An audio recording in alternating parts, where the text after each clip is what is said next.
I'm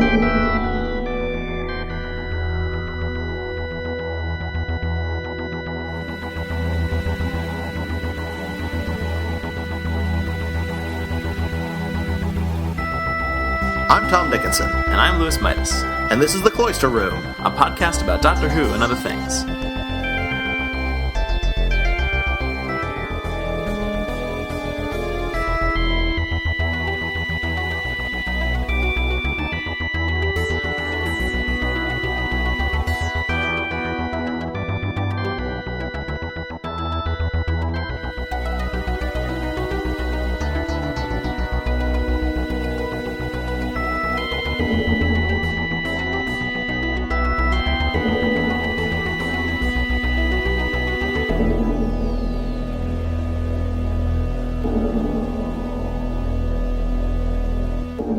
How did you enjoy the Zygon Invasion? I did enjoy it. That's how I enjoyed it. That sounded a little hesitant.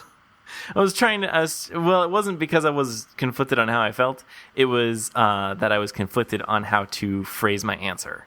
Oh, okay. Because of how you phrased the question, so I felt the need to mirror it. Oh. And I couldn't really on the fly run that calculation. So I had to give it some time. There was a little bit of lag there. Okay. I still don't think I nailed it. I think it was. You want to go again? Well, I haven't spent any additional computation time on it, right? Oh, what would be the point? Yeah. But you liked it. I did like it. I don't think it was my favorite episode this season. But it was good. I mean, I don't think it was good. I'll leave it at that. I have seen a strong positive reaction to it. Very strong. Yeah. Which I don't know if I'd go quite so far as some of that strong positive reaction goes, but right. I did quite enjoy it. Yeah, I want to see. I do want to see what part 2 is going to do. But I mean, I think I can safely say that this was an enjoyable first part. Part 2 could go either way, but it's got the best possible foundation on which to build. Yeah. I think well, part 2, and this was not initially announced, but part 2 is now co-authored by Moffat. Oh, I don't think that was originally announced that way, but it could be that there were late changes that Moffat made or something. Interesting. Now, was it just my copy from Xbox Video, or was there no Next Time trailer? There was no Next Time trailer. Okay, because I was really confused. Not attached to the episode. There is a trailer out there somewhere. Oh, really? Huh. Yeah, but I haven't watched it. No, nor I. Well, I didn't know about it until just now. Huh. Mm-hmm. Interesting. Oh, so was that I guess that was a conscious choice, or was it just not ready in time for airing or something? I have no idea, actually. I wonder why. I mean, if they just wanted to not at all have a trailer, I'm pretty sure The Stolen Earth did not have a Next Time trailer. That sounds right to me. Right. So I mean, I understand if you've got a cliffhanger where you don't want to show anything from next week, then yeah, sure, go. You don't have to have a Next Time trailer. But if you're going to have a trailer of some kind, just not as part of the episode, that seems like kind of an odd choice to me. Yeah. Yeah, I wonder why. Didn't bother me. I mean, it bothered me a little bit because I was worried that something had gone wrong with my copy of the episode. But right. But I guess it doesn't really. I mean, that's the thing is I am always conflicted on whether or not I want to actually watch the Next Time trailer.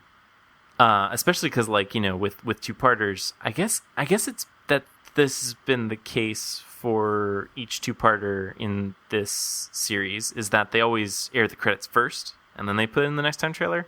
I don't recall. That sounds right. And they used to do that back in the RTD era. Right. And that just seems like the good way to do it, because then you've got okay, here's the credits. If you wanna, you got to stop it if you don't want to be spoiled. Here you go. I think Aliens of London had a Next Time trailer before the credits that led into World War III, and it really undercut the cliffhanger. And Moffat complained and said, "Oh, when they do my two-parter, The Empty Child and the Doctor Dances, they better not do that." So I think it was partially on his advice that RTD was motivated to make a change. Wow.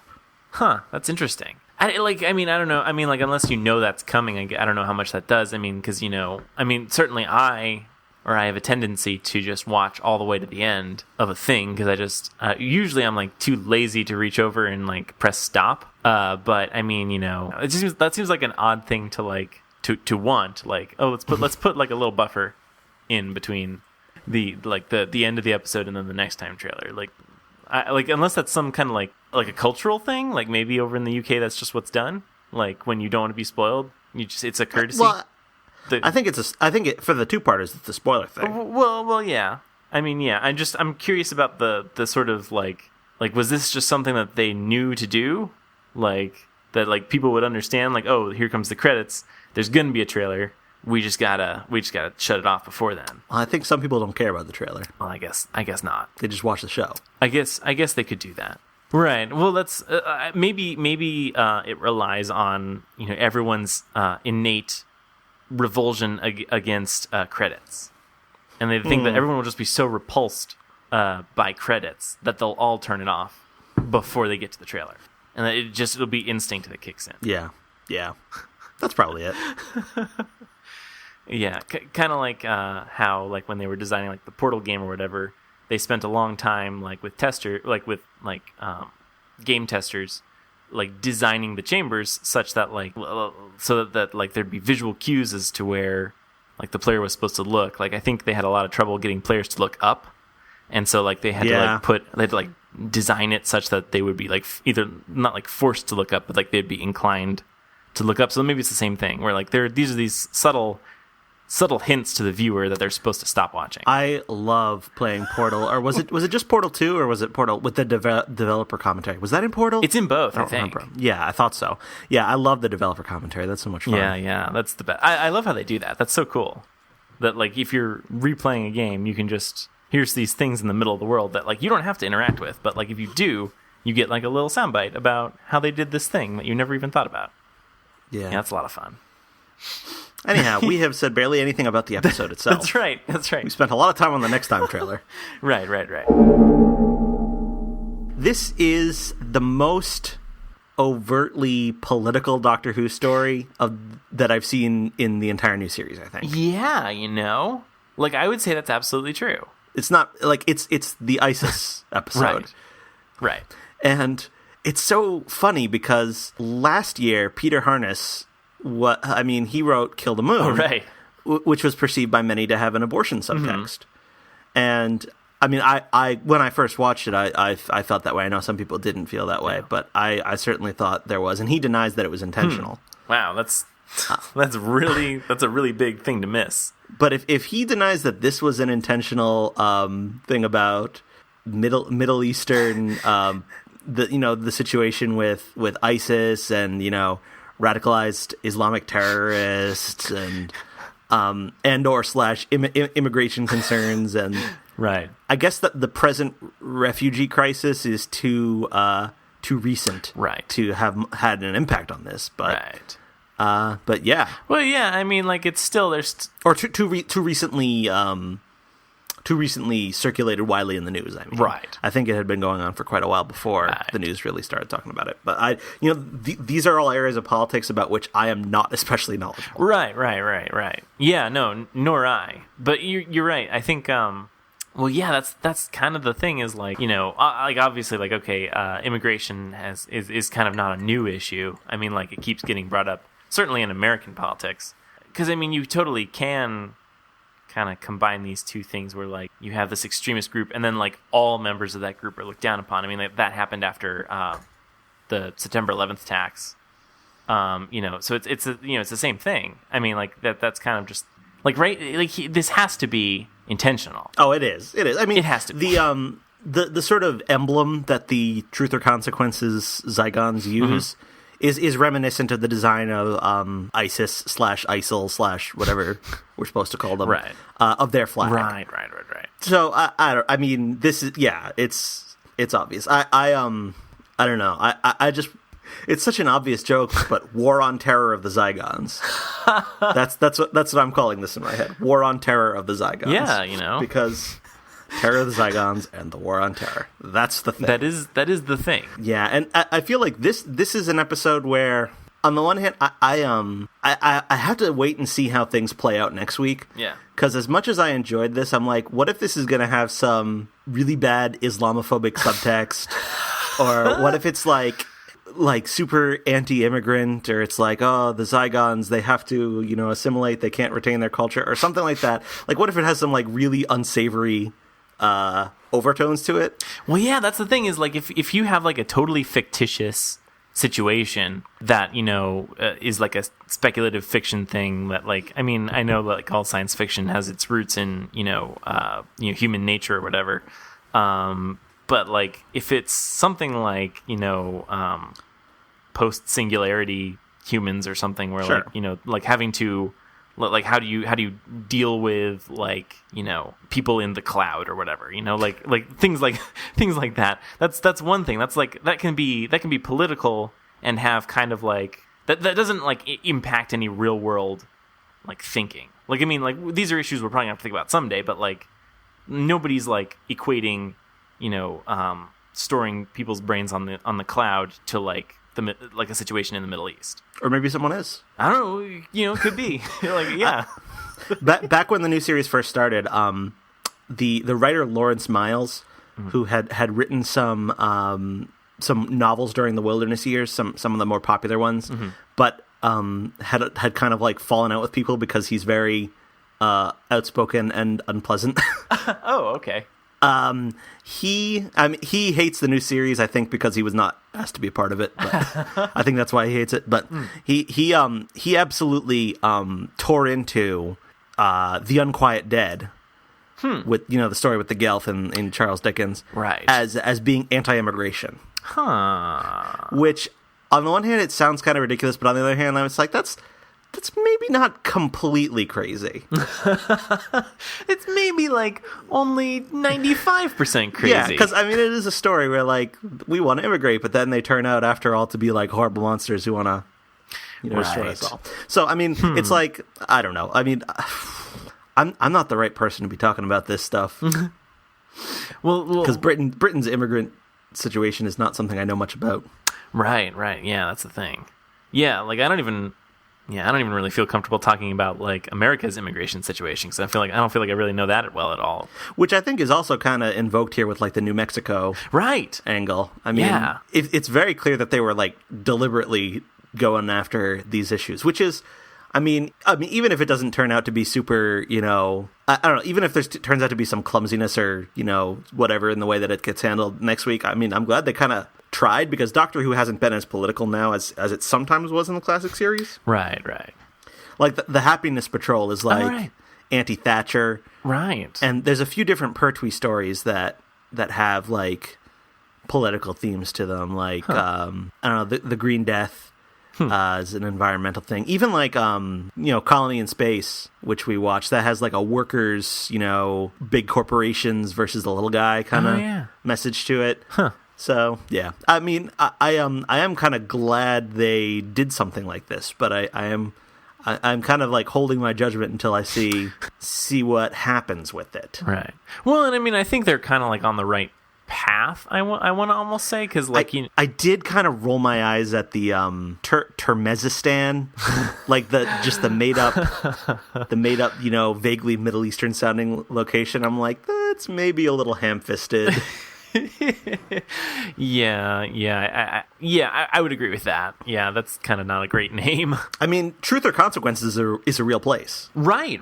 I did not know that until I read the Wikipedia article about it. And so I mean, they could have used a real place in the Middle East, but they didn't. Yeah. It was funny because I kind of, when Bonnie masquerading as Clara says that she memorized Trivial Pursuit cards, I thought, I mean, the first time I was watching it, I didn't know that it wasn't Clara. Right. I was like, I don't know if that's something that makes sense for Clara to have done. Right. So I was like, that doesn't quite ring true for me. But then on second watch, I realized, oh yeah, that's right. It's not even her. So right. Yeah. Like, I mean, maybe you could say that was someone's attempt to or that was Peter Harness's attempt to try and fit into the sort of control freak nature of Clara's characterization or whatever. But it's not a very good example of it, if it were. But yeah, no, it makes total sense if it's actually not Clara at all. No, and she's just trying to draw them into a trap. Right. So she's kind of feeding them the information she wants them to have. Yeah. Yeah, and that's totally reasonable. One aspect of this episode that kind of bugged me the first time I was watching it, and then bugged me even more the second time I was watching it, is that I don't understand the initial terms of the Zygon resettlement treaty. And maybe I missed something, but when it's explained by either Kate or Jack, her assistant, they say that the Zygons were just allowed to take the forms of whatever people they wanted, or whoever was most readily available. Right. But, like, what happened to those people? Well, right. Were there doubles of, like, everybody? I mean, like, I guess this is what I was thinking is it's kind of like, I mean, like, well, first of all, yeah, did these people, like, consent to that? Or are there just, like, duplicates out there, you know, whose originals don't even know that they've been duplicated or whatever? But, could you work out a system where it was like, all right, I'm going to copy this person who lives and works in, you know, whatever, China or something. And so because I'm a copy of that person, I got to go to, like, the opposite side of the planet. So I'll go to the United States and I'll live there. And, like... Maybe that's what they did. I don't know. But well, right. It wasn't terribly clear. Yeah, no. I mean, I could imagine any number of systems where they could do that. But, yeah, it wasn't explained at all. Or not anyway, not to a level that I could understand how it would work logistically. I wonder whether we're going to hear more about that, because I think the logistics of the plan are going to come up again, because whatever the Osgood box is, right, and it's not explained at all what it is. I mean, she says something like, if you've been paying attention, then you probably already know. Yeah. And I'm like, I don't. Right. Like, that line just served to piss me off. Like, oh, okay, fine. I guess I'm not smart enough for you, TV show. and so then I just was kind of, like, sulking for the other, like, 43 minutes or whatever. Yeah. So, I mean, obviously the Osgood box is going to become important in some way. Well, right, yeah, because we never find out about that. So, I mean, yeah, like, it better play, like, an important role in this next episode. Otherwise, that's going to be a big letdown. I mean, it would have to be used somehow. But I wonder, so does that mean, like, because I have not even, like, any ideas for what it could be, but I mean, like, do you think that there are enough clues in the episode that we could figure it out? The only idea I have had so far, I mean, I've had two.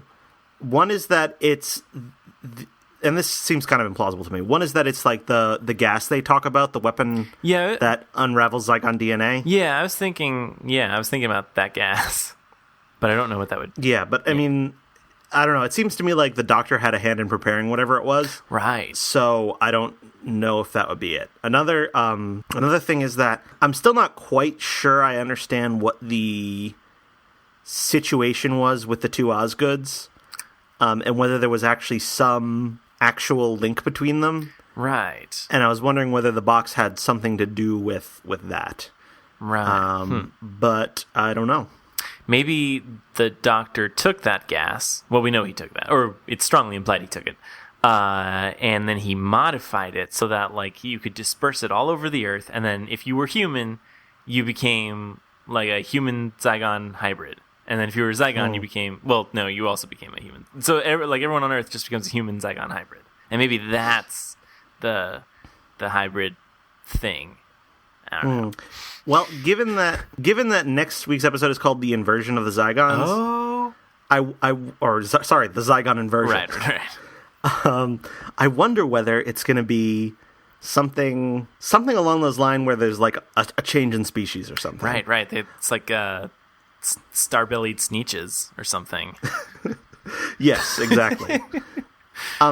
Yeah, I don't know. I mean, we just don't have enough to speculate. But yeah, I don't know. At this point, I've got such a the show has earned a lot of goodwill from me this season. I feel like, because I've had positive feelings about pretty much every episode. Mm-hmm. Magician's Apprentice, I think I was a little mixed on, but I think if I went back and rewatch it now, I'd like it a little more. Yeah. So yeah, I have a feeling it's going to be good. Yeah. I mean, that's the thing is, I think we can forecast at this point that it will be good. Well, and also being co-written by Stephen Moffat, I wonder if he has something up his sleeve or he has something in mind for this episode that might sort of set it on a wider arc or anything like that. So yeah, I think it could go all the way. So one thing I'm wondering is if Peter Harness is the new showrunner. Oh, could be. I don't know, because he I don't know. I mean, it seems like people really like this episode, and Kill the Moon was a little more controversial, but yeah. Well, I don't know. Yeah, I mean, like, I don't hear many outspoken voices about Kill the Moon, but the ones that I do see, they are, like, really outspoken. And they are... Yeah, I love it. But... No, I loved it, too. And so, yeah, like, I mean, I understand... I understand the complaints, but I just don't think it gets in the way of an enjoyable episode. Yeah, that's certainly how I feel. Yeah, but yeah. Well, I mean, like... It wouldn't be, like, the first time to have, like, a controversial showrunner, though, so I don't think that's necessarily bad. No, yeah, certainly not. But, yeah, I don't know. Just a thought, because he kind of ran his own series. He wrote the entirety of Jonathan Strange and Mr. Norrell. Okay. Which is an adaptation of a novel that ran on the BBC earlier this year. So, I mean, showrunner experience right there. Yeah, so. There you go. So, what did you think of Osgood? I mean, like, I'm like, I don't know. I didn't really have that strong of an opinion about her. I mean, like, because I mean, I don't know. I can't help but like try and figure out like, oh, is she the copy or not? I mean, I know that that's like entirely the point is that you're not supposed to know. Well, what do you think about her assertion that she rejects the very question as meaningless? I mean, it's not meaningless.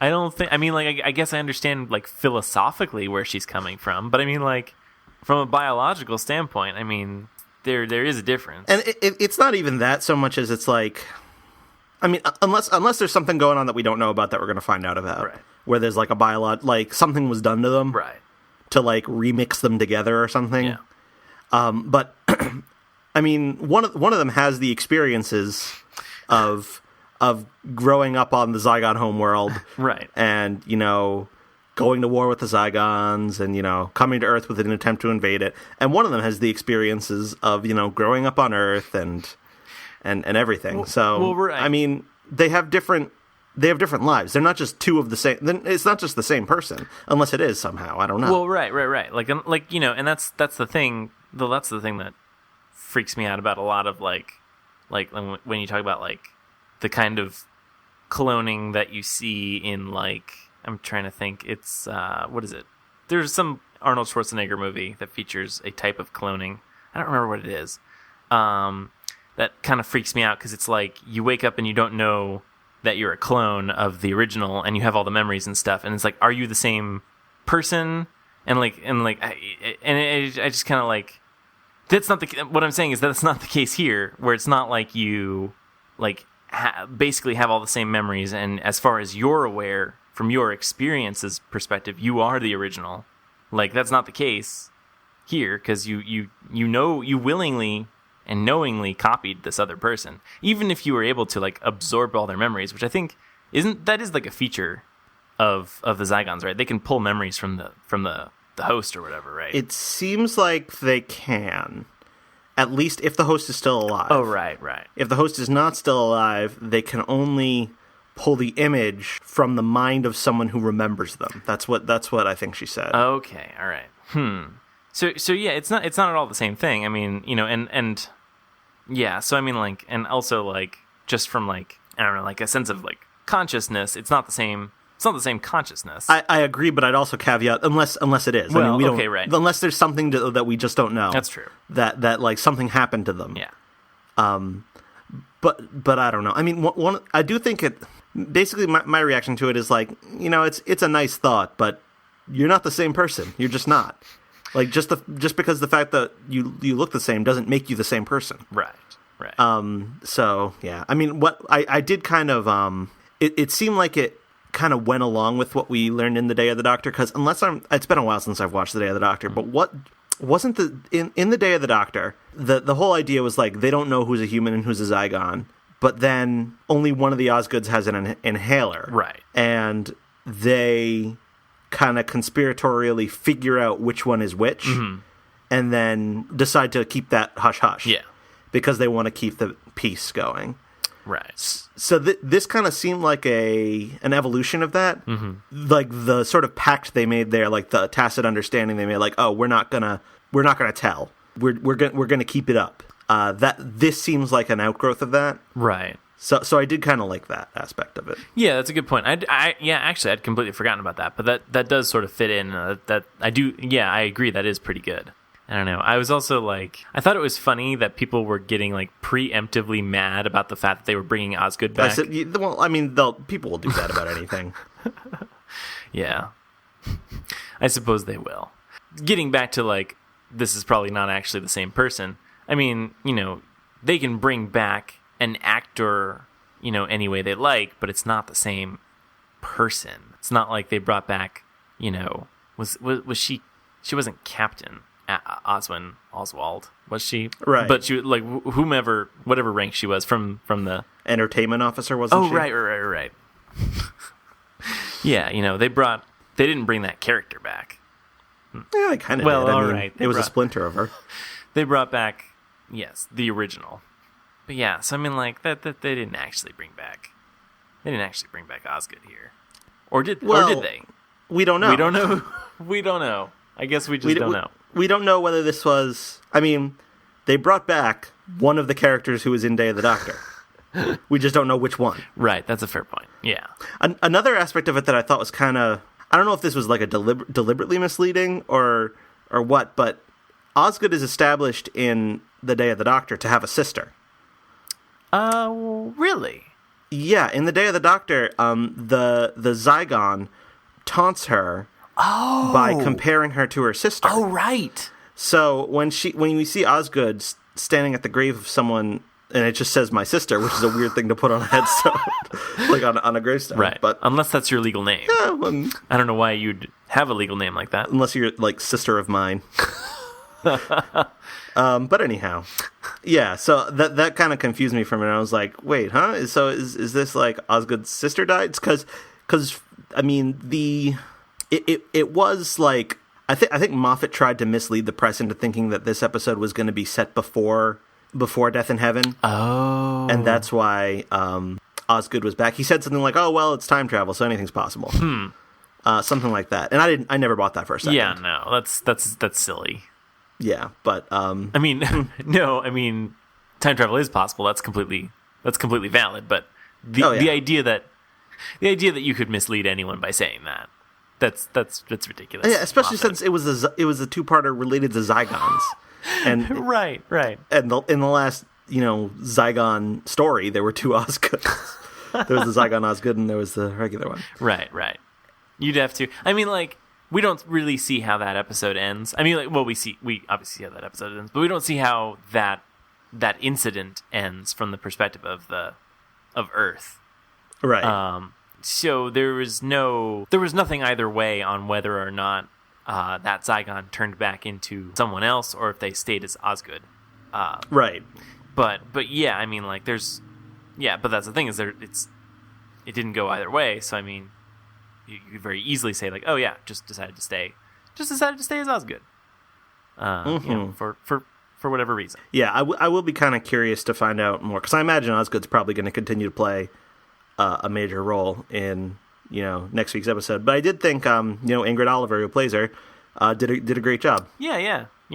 I think it was a good performance. Well, yeah, and I think I don't know, her character initially seemed. I mean, she seemed like pretty smart and capable, but it didn't seem like there was much to her other than being just like an assistant of Kate Stewart. Yeah, and so now giving her her own thing. That's kind of an interesting development for her as a character. I mean, like, once again, we don't know we don't know what character this actually is, but it's an interesting role for her to play as an actress. So there's that. Yeah, I think we're not going to find out the truth, right? Of like, is this the human or is this the Zygon? Right. I think that's going to be held open. Yeah. And in all future Osgood appearances, We're just going to have to accept that we don't know which one died and which one lived. Right. Yeah, and, I think I'm all right with that. I'll be fine with it, too. Presumably she would not anyway be, like, the same character, because I think, like, I don't know, it seems like this experience has changed, or, had changed her, so. Yeah. So, I mean, I think we wouldn't see her, we wouldn't, I don't know where I was going with that thought, but, like, she's a different person anyway, so. Mm-hmm. Whether or not she's the same one we saw in Day of the Doctor or whatever, it's who could, I don't know. All right, it's possible that she just never got her memories back, so they legitimately didn't know which one was which. That could be. There could be some, yeah, who knows? Well, yeah, and the thing was, and once again, this was also open-ended, so I guess it could easily go the other way, but, I mean, wasn't it like everyone at Unit was doubled? Like, I mean, Kate Stewart had a double in Day of the Doctor. Mm-hmm. So, I mean, like, we don't see what happens to any of those. I mean... Well, maybe they just took other forms. Well, and that could be. That's kind of where I was going, was, like, we don't know what... I mean, here with Osgood, that's an example where she kept that form. Mm-hmm. But that's not to say that they all kept those forms. And I feel like there might be kind of like a security issue if there was another Kate Stewart running around. I mean, like, presumably if they were all kind of like, quote unquote, good, then it wouldn't matter because, presumably they wouldn't do anything, malicious. But, yeah. I there's no way to know that for sure. I don't think. Well, I mean, I presume that the Zygon impersonating Kate Stewart just had, better stuff to do than continuing to impersonate Kate. But the Zygon who impersonated Osgood just didn't.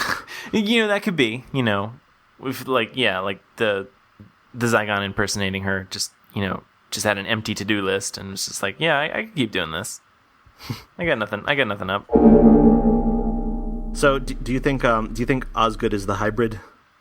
I don't know. I mean, they keep on throwing these characters at us who could be hybrids. Maybe they're all gonna come together to form a hybrid. Oh yeah, they got to get that meta hybrid going. Yeah, that could be. Yeah, what happens if you cross a shapeshifter and an immortal and like a Time Lord Dalek? Who knows?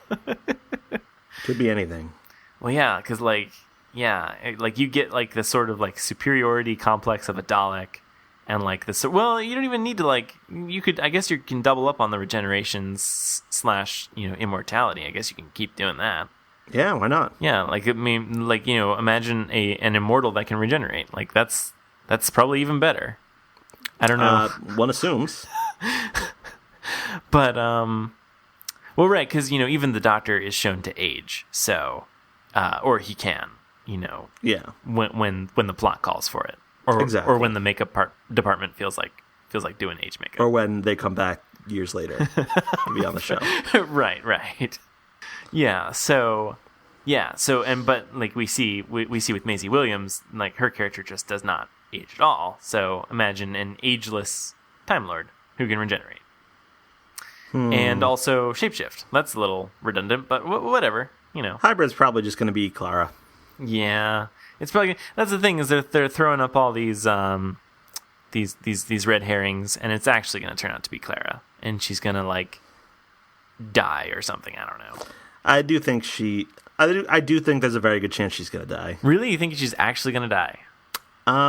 Yeah, I do. Huh? Like not even like the sort of vague Dalek Khan kind of prediction where. Sure, one of them will die, but it's actually just she gets her memories erased, and not even like well, she does get them erased kind of permanently, but not even in a way that if she remembers, it'll actually be fatal. I do think she's gonna die. Yeah. Okay. Wow. That's my prediction. So wow, but that's a pretty well, and I guess that's not impossible, right? Because I mean, I think. Wasn't it? It was Russell T Davies who said he didn't want to have a companion die, right? Did he say that? I don't remember. I don't know. I feel, I could be making that up. I admit that I don't have a source for that.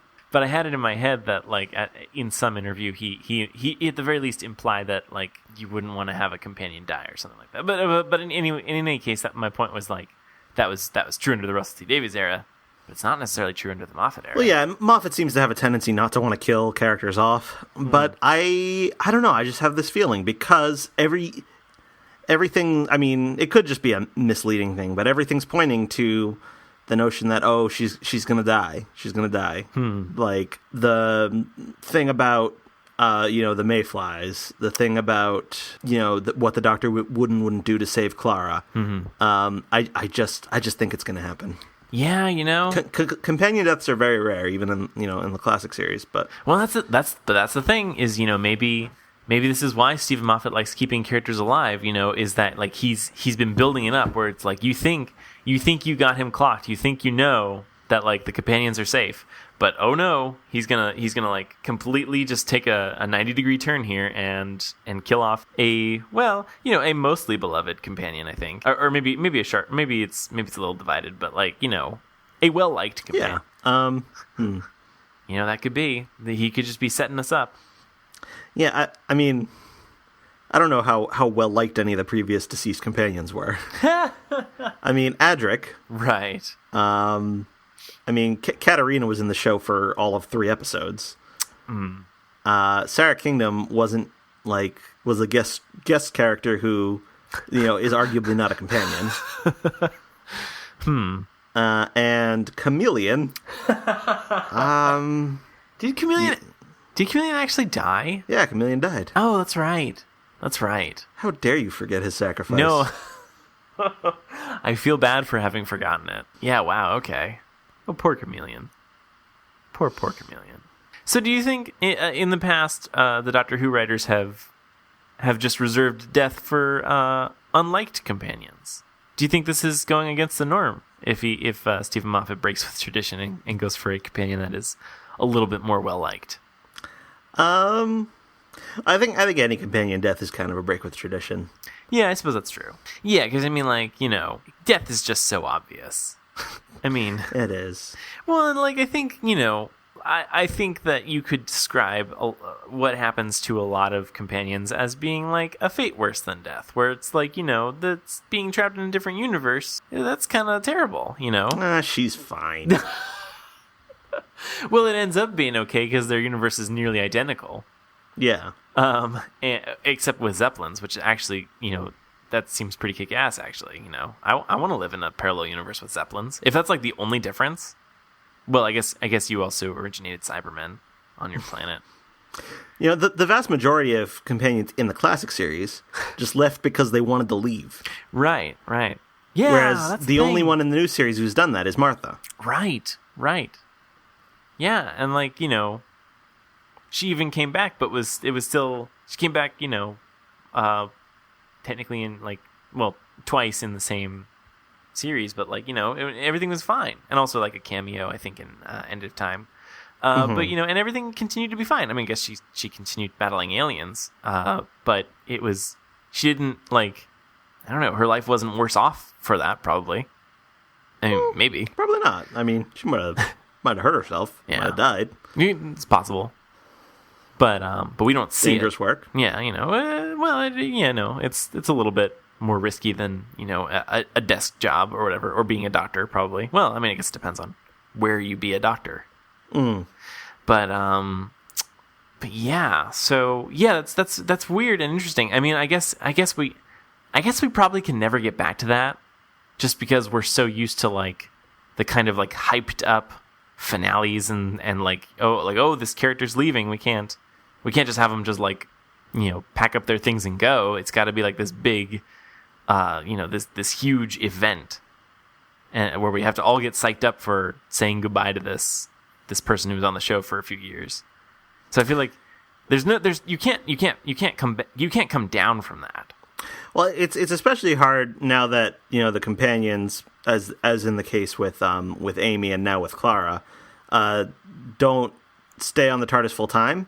Right. Because in the classic series it was just you're staying or you're going. Right. So if you choose not to come with us now, then you're basically done. Right. With a few rare exceptions. I think, like, Tegan is the one that comes to mind. Right. But, nowadays, it's like, how do you even write a character like that out of the show?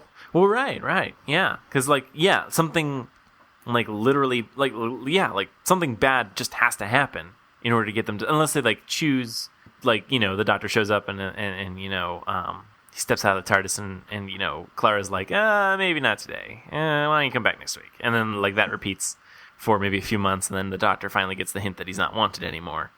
But, how do you do that? Because it is just, a routine where it's, it's not even...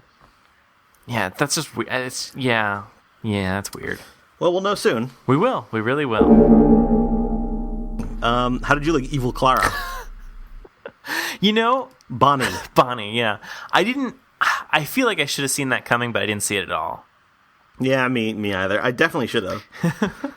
Well, right. But I didn't. Right. You just assume that, her memorizing trivia, that's just, that's just, a weird thing that she's doing now. But, yeah, if you're really paying attention, you notice that, this isn't Clara at all. She would never memorize trivia.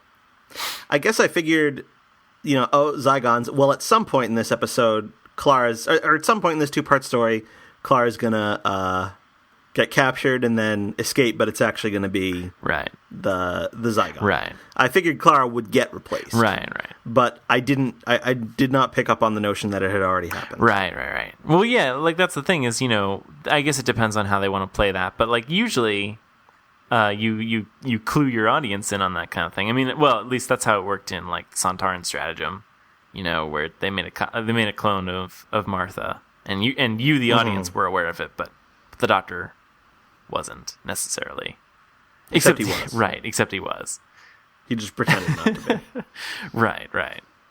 Yeah, I mean, it does make perfect sense that would happen. So you got to figure. But I mean, I don't know why she went on that whole thing where she pretended to want to destroy all the humans that were in the pods or whatever, because weren't they kind of surrounded already? She didn't need to go through this whole thing. I don't know. Yeah. I think she was just having fun. she just got really into character, and she was just she thought she'd milk it a little bit longer. Yeah, I honestly think that's it. I think she was just kind of toying with Jack, who if she's really dead, I'm sad. Yeah, she seemed like a good character. She appeared in The Magician's Apprentice, right? And she had barely any role there. But I honestly thought, I don't even know if we mentioned her in our episode on The Magician's Apprentice, but I thought she was just great in that. I was like, oh, a great new unit character. Yeah. And if she's dead, we didn't see the body, but then again, we wouldn't. We would see a ball of steel wool. But I'm very fascinated about that weapon or whatever that turns you into a ball of steel wool or whatever, smoldering steel wool, crackling with electricity. Right. Yeah. I mean, is that just is that just their hair, or is that just is that some kind of some sort of transmutation that goes on that turns? Well, they are Zygons. They're transforming as their business. There you go. That's got to be it. So maybe this can be undone. This is a little bit but it does seem like it's a little bit like the tissue compression eliminator. Oh yeah, it's like that, except instead of eliminating tissue and compressing it, or is it? Wait, no. What does it do? Is it tissue compression eliminator? So it that's what it eliminates tissue compression. Yeah, that is what it's called. Yeah. I don't know. Have we ever? Okay. We have never interrogated the name of it. Anyway, all right, but presumably it must end up somehow compressing the tissue because they get small. Yeah.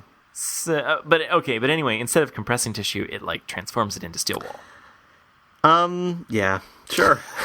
I don't know. There's no real rationale for it, but it's just very creepy. It is. And it's a good way to show a body count, because this episode has a phenomenally high body count. Oh yeah, it's a good way to show a place strewn with dead bodies without actually having to show a place strewn with dead bodies, which can be pretty gruesome. Right.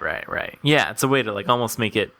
I want to say almost kid friendly, but not kid friendly. I mean, it's not friendly at all. I think this was one of the least kid friendly episodes of Doctor Who that they've done in quite a while. Yeah, that's kind of true. Yeah, the scene with the soldiers seeing their loved ones. Yeah, That was super intense. Yeah, really.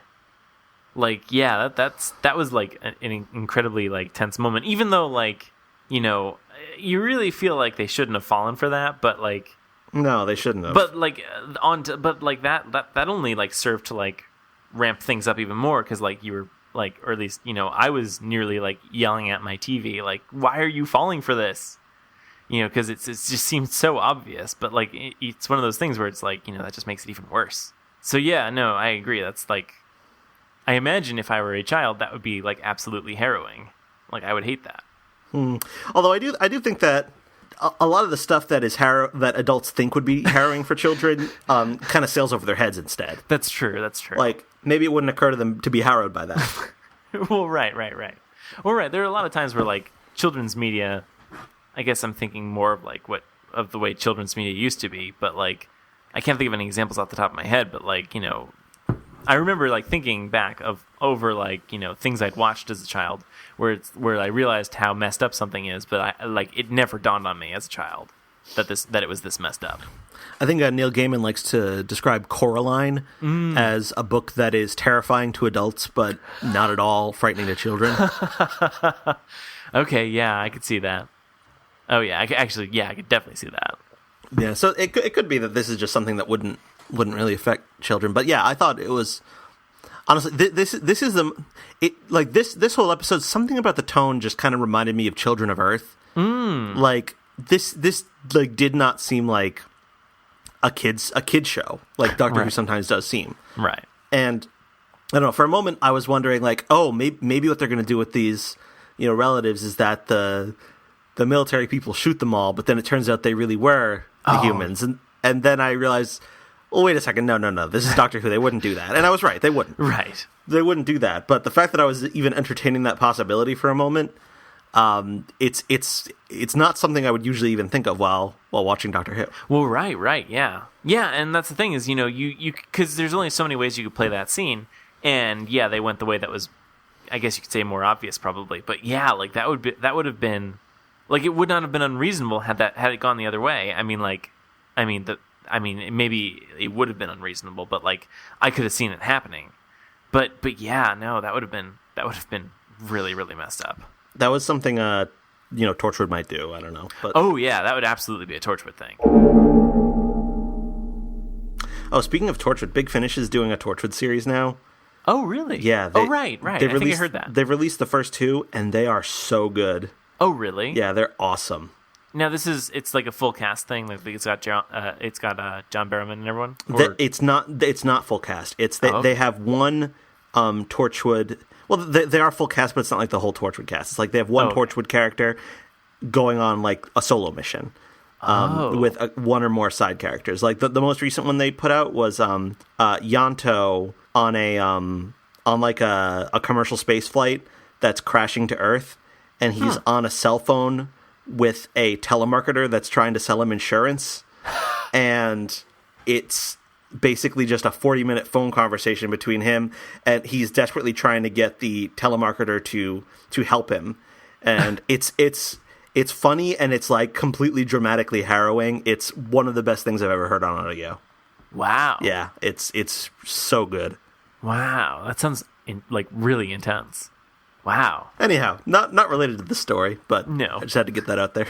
Yeah, wow. Huh. Did we talk last week about the David Tennant audios? You know, I don't think we did. But you know about the David Tennant audios, I know about the David Tennant. I don't do this very often, but I actually pre-ordered. I haven't done that yet. Yeah.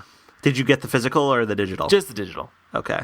Yeah. The book size box sets that they sometimes do, they're pretty nice. Oh, really? But I just don't think it's worth. You know, where do you draw the line is the thing. Well, yeah, that's the thing, is it's a slippery slope. I mean, you know, I am interested enough in these that I obviously want to support Big Finish, and I obviously want to, I'm curious and I want to hear these, but probably not enough to like collect them. So this was, this actually leaked a couple weeks ago. Well, right. It was like a rumor, or it was a leak. Although actually, Nicholas Briggs has since said after it was officially announced, Briggs has said that at the point at which it leaked, it wasn't 100% confirmed to be happening. Really? Yeah. So it was still kind of up in the air, because I imagine that, actor availability is a huge issue when you're working with probably, Tennant and Tate, who are both still working actors. Right. So yeah, I imagine that, it could have gone off the rails for any reason. Wow. Yeah. Jeez, we nearly almost didn't like it. So it nearly turned out to be just a rumor. Yeah, and I'm sure it would have happened eventually, one way or the other. Mm-hmm. But it could have been another year, 2, 3, whatever. Yeah. Wow. That's so awesome, though. Like, I mean, I'm so glad they were able to do it, like, now. I don't know. I think everyone always knew that eventually there was going to be David Tennant audios. Yeah. Oh yeah, there had to be. It's so amazing what they're doing now. I mean, they've got Torchwood, they've got the War Doctor, they've got David Tennant, and they've so far they've announced 3 1-hour audios, Right. Which are being released as a special box set. But right. But they're also calling it Volume 1. Yeah, which implies that there could be successive volumes. I think there probably will be. Yeah. Well, right. Again, contingent upon actor availability. Right, and that's fine. It's kind of like with Sherlock. It's like, they're making more. It's just it might be a while. Right. Well, that's fine. Yeah, but now that this train's rolling, I mean, imagine the possibilities. Like, because there's probably at least one adventure we haven't seen with Ten and River. Oh yeah, because the Time of Angels seems to imply that it's not the Doctor's second meeting with River. Right. So yeah, I mean, right. I'm interested to see that. If they eventually do more David Tennant audios, that mean they've got Alex Kingston working with them. So right, yeah. So they can make it happen. Oh yeah. But yeah, I'm just I'm excited to hear more of the 10th Doctor and Donna. Yeah. And it's just great team. Oh yeah. Can't wait to hear more. One thing I'm I wouldn't say I'm worried about, but I think it's going to be strange not having them together without Murray Gold. Interesting. Huh. Because Big Finish does all their own music in-house. Oh, right. And it's not bad, usually. Sometimes it is. More often than not, it's just more, it's nothing special, but it's just there. Sometimes they're particularly good examples, but yeah. I'm kind of curious to know what that's going to be like. Well, right, because I mean, I can hear different musical cues or whatever that that were definitely in use for Donna and have very strong sort of, or convey something really really strong. There's music in the opening of Partners in Crime that really just kind of screams Donna. Oh yeah, I mean. A Noble Girl About Town, I think is the name of the track on the soundtrack. Right, exactly. Yeah, and I think one of the things about the new series is that it makes heavy use of motifs. Oh yeah. Actually, I think that's less true in the Matt Smith era and in the Capaldi era, but it's definitely true in the RTD era for the 9th and 10th Doctors. Yeah. And I mean, I think the 11th Doctor era has one motif that it leans on obsessively. But yeah, I mean, the 10th Doctor had each companion had their own theme. The Doctor had a couple of different themes. Yeah. There's all the strange creatures. Right. There's, this is Gallifrey. There's, there's Bo. Right. There's all kinds of different stuff. So it's going to be kind of strange. I assume that what they're going to do is, what they usually do, which is create the music in-house. Right. And kind of try to mimic the style a little bit. Or maybe just do their own thing. Yeah, that might be the best route is to, just completely try to find new ground and just do their own thing without worrying about mimicking Murray Gold or whatever. Because well, and that's the thing is it's hard to imagine the new series without Murray Gold because he's just at some point, presumably, he's going to want to move on and do something else. Right, yeah. That's going to be I feel like that's going to be the biggest loss. Even more so than Stephen Moffat. I mean Stephen Moffat has had a huge influence on the new series, but who has had a bigger influence than Murray Gold? I mean, you might be overstating it a bit, I think. No, I don't think I am. Oh, okay. Well, but no, yeah. I mean, it's omnipresent throughout the series. His music. So I am interested. And I don't think it's a problem that they're not going to use Murray Gold's music. Yeah. It's just, or I presume they're not. I mean, unless there's something that we don't know, right? That they've like commissioned him or whatever. Yeah. But, well, yeah, and who knows? I mean, they could produce something that is just as interesting and just as fitting for the 10th Doctor and Donna. So yeah. Who knows? But yeah, that's so weird because I really do like. I mean, that's like part of what is evoked when I think of just like, I don't know, especially like David Tennant and Donna for whatever reason. Like I think of a lot of Murray Gold's score, like a lot of his music for that. So that's going to be interesting. Yeah, it really is. I don't know. I'm looking forward to hearing this. This is coming out in May. Oh yeah. And it's all three are going to be released at once. Some series they do like monthly, but some they release in box sets, and this is a set of 3, which you can buy individually or together. But yeah. Yeah. So yeah, I'm excited. What did you think of Kate Stewart? I mean, she's definitely dead, isn't she? Is she? No. I mean, I don't think so. No, I don't. I mean, no, and I wish they would stop doing that. I really like her as a character. But I feel like so often they just make her seem like an idiot. Like she needs the doctor's help for everything. Every problem that ever comes up, she always like, it's like, oh, we better get the doctor. You got to get Clara in. Like she never. I mean, she kind of goes on a solo mission to New Mexico for some reason. She like goes on her own with no one else, into a place where there are thought to be hostile Zygons. Right. And I'm like, okay, fine. And kind of doesn't do much there, but then gets attacked by a Zygon. Yeah. That's you'd think that. I don't know. I mean, what we don't see, this is the thing, is we don't see all the possibly dozens of problems that she does solve by herself. That's true. And we will. Big Finish is giving her own series, so all right, yeah. Presumably in that, there will be some examples of that. Right. So for all we know, maybe these are like the handful of things that just are just slightly beyond her abilities and resources, and she knows it. And she and like any good person, she knows her limits, and so she knows when to call in for backup. I think she knocked out the Zygon, and she's pretending to be a Zygon. Yeah, I think that's a real possibility. I think if it wasn't that, then they would have like panned up from her unconscious form to. But they didn't do that because what's unconscious is the Zygon on the ground. So yeah, that's what I think.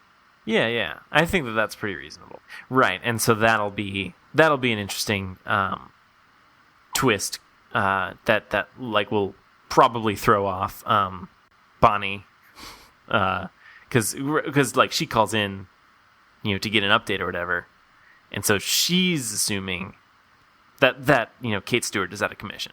So yeah. So now this can be the way that they fight back.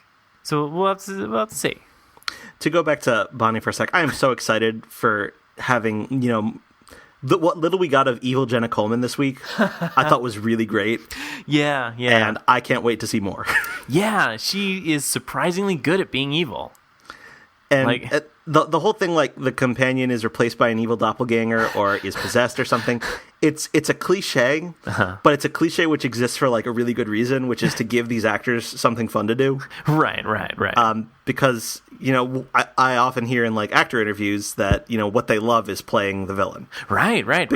Because it's fun. Right. Well, I mean, yeah. Look no further than Missy. I mean, that's got to be so much fun to play. Yeah. I mean, like that's the thing is like you play like an absolutely bonkers villain. You're gonna have a lot of fun with that, or at least I imagine. Yeah. I mean, so I don't know, any amount of cliche that you might accuse it of. I'm like, lighten up. So like I am excited to see more of that character. Although I do feel like, much like I just said about Kate, I feel like Clara's not doing a whole lot this season. Yeah. Well, I mean, yeah, she was completely absent from one episode. Yeah, she was completely absent from one episode. In the girl who died, she mostly just kind of talked to the doctor about stuff. In the Lake two-parter, she kind of took a back seat. Right. And I mean, she did a little bit in Magician's Apprentice and The Witch is Familiar, but she just hasn't been like doing lots of stuff in general. Yeah, it's true. Yeah, especially in comparison to like what it was like in Series 8, where she seemed to like be much. It seemed to be much more about her. Yeah. Than it was about just the Doctor. So yeah, I mean, I wonder if that's like intentional at all. I mean, like, or maybe they're just not interested in telling stories about Clara at this point. I don't know. It'd be interesting if that somehow served a purpose. I mean, I don't know how it would. But like, I don't know. Maybe Clara will just feel she's being marginalized and leave the TARDIS because of that. That could be it. Yeah, who knows? She's not near anymore. Yeah. Huh. I thought it was a little bit funny that last week we talked about question marks on clothing, and then that was actually brought up in this episode. Yeah, that was a little bit weird. That was funny. It was funny. Yeah, I like the idea, and there's no way, obviously, for them to prove this. That the Doctor wears question mark underpants. Well, I mean, they could prove it. Well, all right, yeah, they could, but like, well, I was thinking more like with previous Doctors, like, oh, okay, he could, because he could have been wearing question mark underpants all this time. He could indeed have. I just really like, and at this point it's nothing new, but I just really like the continued 70s 80s thing. Oh yeah. With regard to Unit, and I mean that's a thing where they could have said, the last time the Zygons invaded decades ago. They could easily just say that, but instead they always go out of their way to specify that it is both the 70s and the 80s. Well, like, if you can throw in like one line to piss off like the entire fandom, or at least like the entire classic series fandom, then yeah, go for it, or whatever. I mean, I'm assuming that this would piss off at least some fans, that they're not coming down on one way or another. I'm sure there are some people who are pissed off about that. But yeah, no, I also do like that concept, though, that like even they don't know. There are probably some fans who advocate for one answer over the other, but I think even the fans who just don't know, they just want to think of it as though there could be a right answer. There is a stable reality in Doctor Who. There is such a thing as a canon. But this just is like, nope. Too bad. Can't have it. Yeah. And I love that. Yeah, that's pretty great. Oh, what did you think of the flashback opening with the other Doctors and stuff? That was a little bit like disorienting almost, because it didn't feature. I mean, obviously that's going to happen. I mean, like, this is a story that relies heavily upon the events of Day of the Doctor, but it's kind of weird. Just like not seeing, like, I mean, I don't know. It's weird, like, referencing events that have not been relevant since the 11th Doctor was the Doctor. Mm-hmm. I don't know. It was a little disorienting. I didn't find it disorienting. I just thought it's strange. Because they don't really do like a previously like they don't do it like in like a Lost kind of style where like, oh hey, here's Ethan, this character you haven't seen in 4 seasons or whatever. Yeah, I do think that you really kind of needed to recap those events. Yeah, I agree. Because how else would you do it? I mean, yeah, you could just have like Capaldi's vlog again while he's playing guitar. Yes. Yeah, he could compose some kind of like Zygon riff or whatever. I don't know. But yeah, no, you needed to recap that somehow. And I mean, like a previously whatever, like that's as good as anything, I guess. And they did much the same thing in The Girl Who Died, only not at the beginning of the episode, like with Fires of Pompeii, where they just flash right back and just show you scenes in the episode. That's true. So David Tennant's been on Doctor Who a lot this year. Yeah, does he get like a residual check or anything? I don't know. I hope so. One thing I actually do want to mention, because the next episode would be coming out on the 12th, and the day after that is the 13th, Friday the 13th. Oh, yeah. Which is the first day of Elihu. Ah. So I just want to mention now, and I'll probably mention it again next week, but I'm going to be at Elihu once again this year. All right, yeah. Yeah, so if anyone else is going to be there, anyone at all... I don't know if you're subtly asking me if I'll be there, but I won't be. Oh, you won't? No, I won't. No, I didn't mean you. I meant I said if anyone else is going to be there, and then I realized, wait a second. Of course, someone's going to be there. Well, I imagine several people are going to be there. I presume it's not just going to be me, but that would be a really lonely convention if it just you heard about this, you signed up, and you just assumed that this was going to be a big thing that was going to get sold out, but then you ended up being the only attendee. Yeah, the guys from Radio Free Scar are going to be there. Oh, that's cool. Some of the Verities are going to be there. Yeah, it's going to be a big old party. Yeah, sounds like it. All right. Oh, and they're also doing a 12th Doctor air guitar contest. I haven't heard anything about specifics about how it's going to be judged, but well, yeah, I don't know how such a competition would be judged. Yeah, I mean, very cautiously, I imagine. Yeah, you got to be careful with that.